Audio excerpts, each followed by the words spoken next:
မောင်နဲ့မေနှစ်ယောက်သာတမ်းထိပ်ပါထိုင်ကကျွေးဝေငေးမောလို့တယောက်မျက်နှာတယောက်ကြည့်က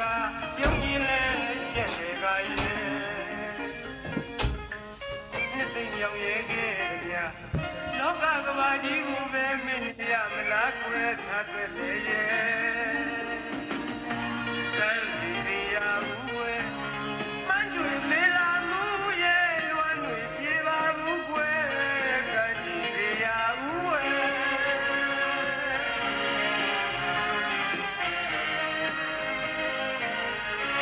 တရားကောင်းဝဲ